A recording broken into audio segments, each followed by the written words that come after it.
Sección 1. El gancho. Amor, obsesión o dependencia psicológica. ¿Qué pasaría si lo que llamamos amor no fuera amor en absoluto, sino una forma de dependencia cuidadosamente disfrazada? En todas las culturas y generaciones, se repite el mismo patrón. Las mujeres permanecen emocionalmente atadas a hombres que las descuidan. Anhelan la atención de hombres que les ofrecen poco. Se sienten más vivas no en paz, sino en la incertidumbre. Y cuando la relación termina, el dolor se siente menos como un desamor y más como una retirada. Esta no es una historia de debilidad. Es una historia de condicionamiento. Desde fuera, parece irracional. ¿Por qué quedarse cuando duele? ¿Por qué desear a alguien que niega su afecto? ¿Por qué confundir ansiedad con intimidad? Pero desde dentro, la experiencia se siente innegable, magnética, absorbente, casi biológica. El cuerpo reacciona antes de que la mente pueda intervenir. Los pensamientos se descontrolan. El sueño desaparece. Los recuerdos se repiten. La ausencia se siente más fuerte que la presencia. Nos enseñan que el amor debe ser intenso, que el anhelo es prueba de profundidad, que el dolor es el precio de la conexión. Pero rara vez nos hacemos una pregunta más incómoda: ¿y si el deseo no se elige, sino que se programa? La neurociencia, la psicología y el condicionamiento social apuntan a una posibilidad inquietante. Gran parte de lo que se percibe como atracción romántica no es una preferencia consciente, sino una respuesta automática moldeada por la química, la impronta emocional temprana y las narrativas culturales que recompensan el sufrimiento y lo llaman devoción. No se trata de culpar a las mujeres. Los hombres experimentan patrones similares de diferentes maneras. Pero las mujeres, estadística y biológicamente, son más propensas a internalizar vínculos emocionales, a asociar la cercanía con la identidad y a experimentar el apego como algo que les sucede, no como algo que asumen. Así que la verdadera pregunta no es por qué las mujeres se vuelven adictas a los hombres. La verdadera pregunta es cómo. Cómo el deseo se convierte en dependencia, cómo la química supera a la lógica, cómo las heridas tempranas se disfrazan de pasión, cómo el poder se esconde dentro del afecto. Y lo más importante, cómo algo que se siente como amor puede tomar control de la mente silenciosamente. Para comprender esto, debemos ir más allá del romance, la cultura y la intención. Debemos empezar donde realmente nace el apego, en el cerebro. Sección 2. La neuroquímica del apego, dopamina, oxitocina y deseo. En el centro del apego no está la poesía ni el destino, sino la química. La dopamina es el primer factor. No es la sustancia química del placer, como suele describirse, sino la sustancia química de la anticipación. La dopamina aumenta no cuando obtenemos lo que deseamos, sino cuando no estamos seguros de si lo conseguiremos. Por eso la imprevisibilidad intensifica la atracción. La constancia calma el sistema nervioso. La incertidumbre lo domina. Cuando un hombre muestra afecto de forma inconsistente, a veces cálido, a veces distante, el cerebro empieza a buscar la recompensa. Cada mensaje, cada mirada, cada momento de atención se amplifica. No porque sea significativo, sino porque es escaso. Luego está la oxitocina, la hormona del vínculo. Liberada a través de la intimidad emocional, la cercanía física y la vulnerabilidad, la oxitocina crea una sensación de apego que se siente segura y familiar. En las mujeres, la liberación de oxitocina suele ser más fuerte y persistente, reforzando la memoria emocional y el vínculo incluso cuando la lógica dicta que hay que irse. El cortisol cierra el círculo. El estrés, la ansiedad y el miedo a la pérdida no debilitan el apego, sino que lo fortalecen. Cuando el cortisol aumenta junto con la dopamina y la oxitocina, el cerebro asocia el dolor emocional con la conexión. El alivio tras la angustia se vuelve adictivo. El ciclo se estrecha. Esto se conoce como refuerzo intermitente, un principio bien documentado en la psicología conductual. Las recompensas otorgadas de forma impredecible crean un condicionamiento más fuerte que las recompensas otorgadas de forma constante. Es el mismo mecanismo que subyace a la adicción al juego. El cerebro se vuelve dependiente no del placer, sino de la posibilidad de placer. Es importante destacar que esto no es un defecto femenino. Es una vulnerabilidad humana. Sin embargo, estadísticamente, las mujeres se ven más afectadas porque el vínculo emocional juega un papel más importante en su psicología de selección de pareja, influenciada tanto por las presiones evolutivas como por el condicionamiento social. El cerebro no distingue entre amor y adicción. Solo registra patrones. Y una vez establecido un patrón, anticipación, vínculo, estrés, alivio, se resiste a la interrupción. Por eso alejarse resulta físicamente doloroso. Por eso el silencio se vuelve insoportable. Por eso la lógica se derrumba bajo el peso emocional. El cerebro no busca la felicidad. está buscando familiaridad. Y lo familiar, incluso cuando es doloroso, se siente más seguro que lo desconocido. Pero la química por sí sola no explica por qué algunas mujeres son más vulnerables a estos patrones que otras. Para ello, debemos mirar más atrás, antes de la edad adulta, antes de las citas, antes del deseo mismo. Debemos mirar a la infancia. Sección 3. Huellas infantiles, cómo el apego temprano moldea el deseo adulto. Mucho antes de que se forme la atracción romántica, el sistema nervioso aprende cómo se siente la conexión. La teoría del apego muestra que las relaciones tempranas con los cuidadores crean patrones emocionales, mapas internos que definen el significado del amor, la seguridad y la atención. Estos patrones no son creencias, sino expectativas corporales. Un niño criado con una presencia emocional constante aprende que la conexión es serena, que el amor es confiable, que la ausencia no es señal de peligro. Pero un niño criado con inconsistencia aprende algo muy diferente. Cuando el afecto es impredecible, cálido en un momento, distante al siguiente, el sistema nervioso se adapta. La hipervigilancia reemplaza a la tranquilidad. El niño se adapta no a la comodidad, sino a los cambios emocionales. El amor se convierte en algo que hay que vigilar, no en algo en lo que reposar. Este patrón no desaparece con la edad. Evoluciona. En la edad adulta, la inconsistencia emocional resulta familiar. La distancia emocional se siente ganada. La ansiedad se siente como intimidad. Y las relaciones tranquilas y estables se sienten extrañamente vacías, porque no activan el sistema nervioso como se le había programado. Por eso algunas mujeres se sienten atraídas por hombres emocionalmente inaccesibles sin entender por qué. No es una elección consciente. Es reconocimiento. El sistema nervioso reconoce un patrón y sabe cómo sobrevivir. La mente puede decir, esto duele, el cuerpo dice, esto se siente como en casa. Esto es herencia psicológica. No un trauma en el sentido dramático, sino un condicionamiento emocional sutil transmitido silenciosamente. Un padre distraído. Un cuidador cariñoso pero abrumado. Un entorno donde el afecto debía ganarse. Estas dinámicas tempranas enseñan una lección peligrosa, que el amor requiere esfuerzo, resistencia y abandono de uno mismo. Así, cuando una relación adulta refleja esas dinámicas tempranas, el apego se siente intenso, no porque sea sano, sino porque resulta familiar. El sistema nervioso prioriza el reconocimiento sobre la seguridad. Esto no es el destino, pero es poderoso. Y cuando las heridas del apego temprano se cruzan con la neuroquímica adulta, el resultado no es simplemente atracción. Es compulsión. El individuo no solo quiere a la persona, quieren resolución, quieren el final que su infancia nunca les dio. Por eso dejar a alguien se siente como un fracaso. Por eso la distancia se siente como un abandono. Por eso el rechazo reabre heridas que parecen mucho más grandes que la relación misma. Y aquí es donde el poder entra silenciosamente en escena, no a través del control sino a través de la validación. Sección 4. Poder, validación y la ilusión de valor. La validación no es solo una garantía. Es una moneda psicológica. La atención comunica valor. La aprobación indica valía. Y la retirada crea escasez. En la economía emocional de las relaciones, la escasez infla la importancia percibida. Cuando alguien está emocionalmente disponible, su presencia se siente segura. Cuando alguien está emocionalmente distante, su atención se siente merecida. La mente humana a menudo confunde el esfuerzo con el valor. Por eso, los hombres emocionalmente inaccesibles suelen ser percibidos como valiosos.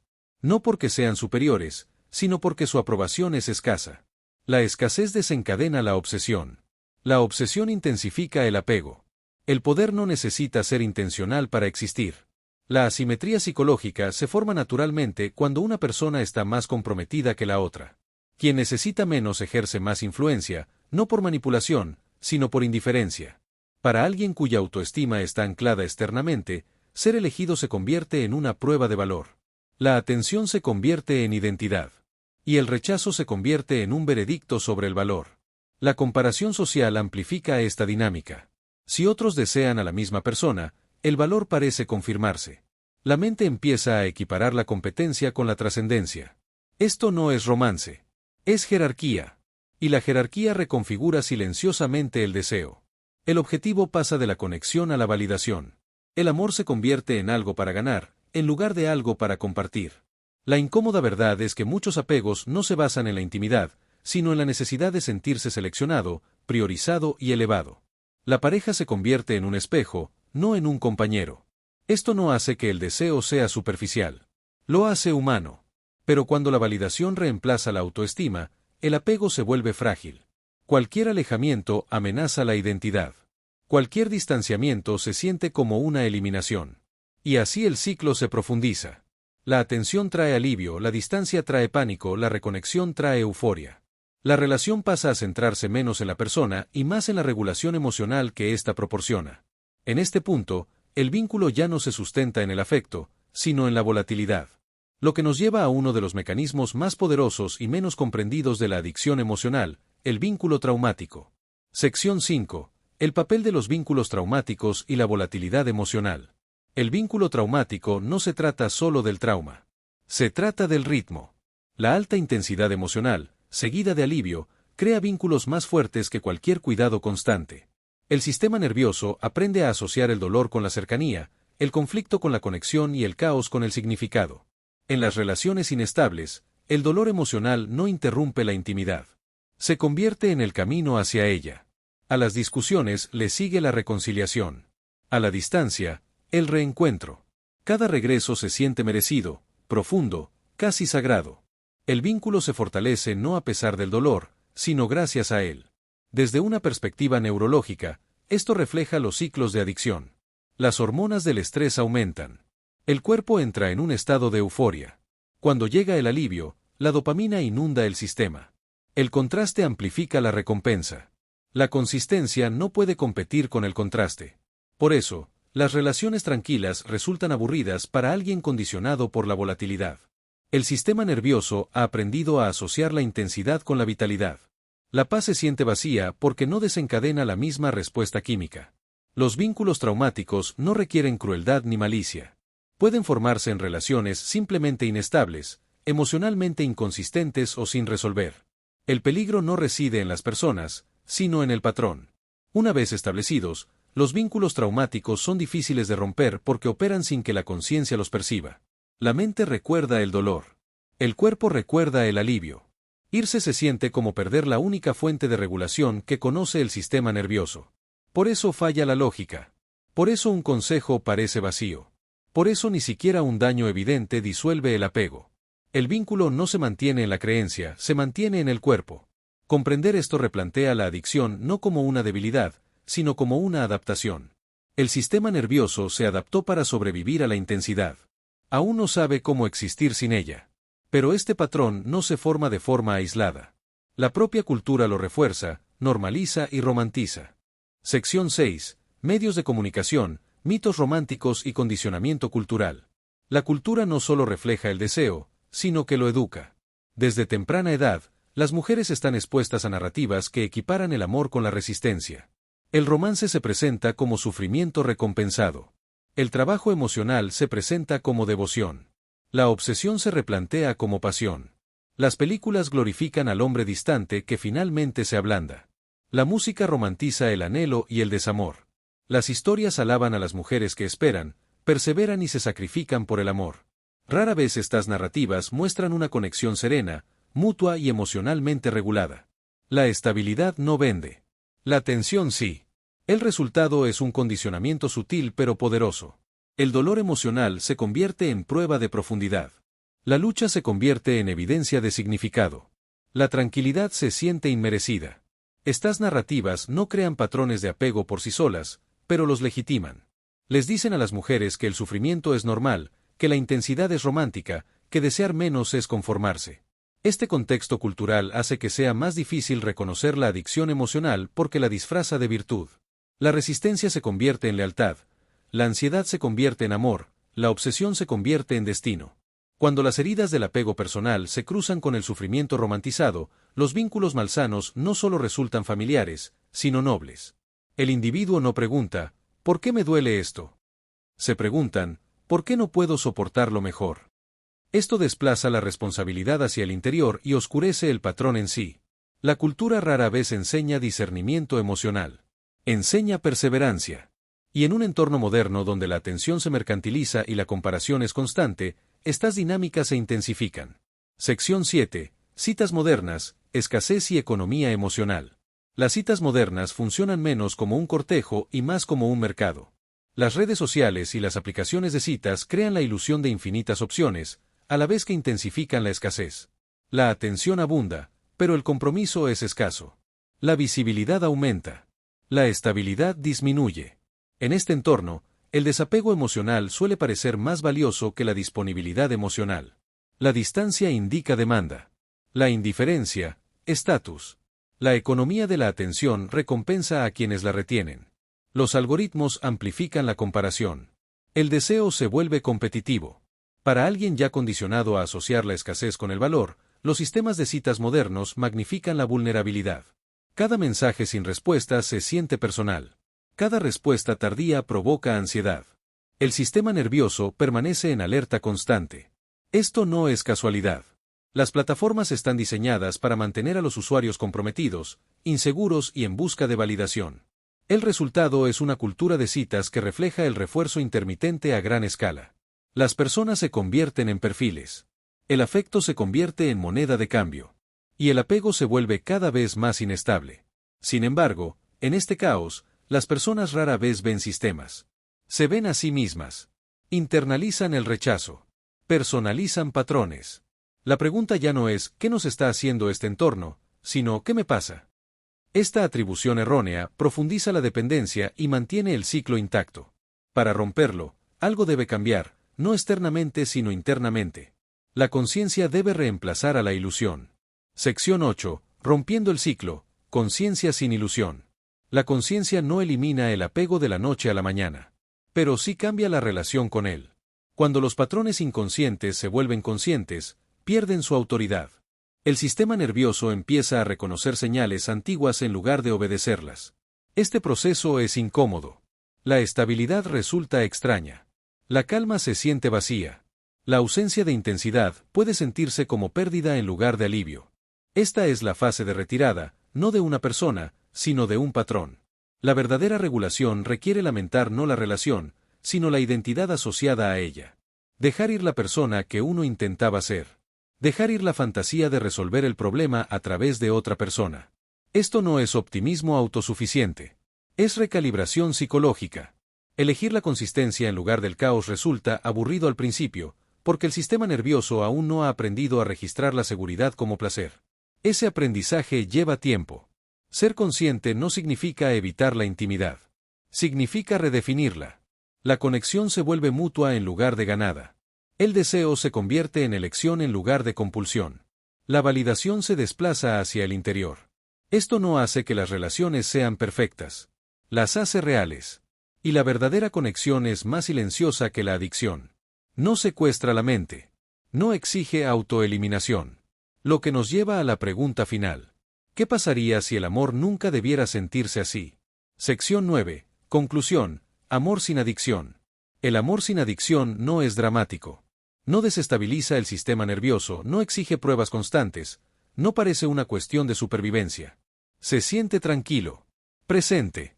Elegido. Este tipo de amor a menudo se confunde con aburrimiento porque no desencadena la obsesión. No genera altibajos. No mantiene la mente ocupada. Pero lo que ofrece en cambio es algo más raro: seguridad sin intensidad, conexión sin miedo y cercanía sin pérdida de uno mismo. La tragedia no es que mucha gente nunca experimente esto. La tragedia es que les enseñan a no desearlo. Se les enseña que el anhelo es amor, esa ansiedad es pasión, ese sufrimiento es profundidad. Pero debajo de esas historias se esconde una verdad más silenciosa. Lo que parece amor es a menudo el eco de un dolor no resuelto, lo que parece destino a menudo es un condicionamiento, lo que parece irresistible a menudo nos resulta familiar. Comprender esto no disminuye el romance. Lo libera. Porque el amor verdadero, no es algo a lo que seas adicto. Es algo en lo que estás despierto por dentro. Y la conciencia, una vez que llega, no se puede deshacer. Irse se siente como perder la única fuente de regulación que conoce el sistema nervioso. Por eso falla la lógica. Por eso un consejo parece vacío. Por eso ni siquiera un daño evidente disuelve el apego. El vínculo no se mantiene en la creencia, se mantiene en el cuerpo. Comprender esto replantea la adicción no como una debilidad, sino como una adaptación. El sistema nervioso se adaptó para sobrevivir a la intensidad. Aún no sabe cómo existir sin ella. Pero este patrón no se forma de forma aislada. La propia cultura lo refuerza, normaliza y romantiza.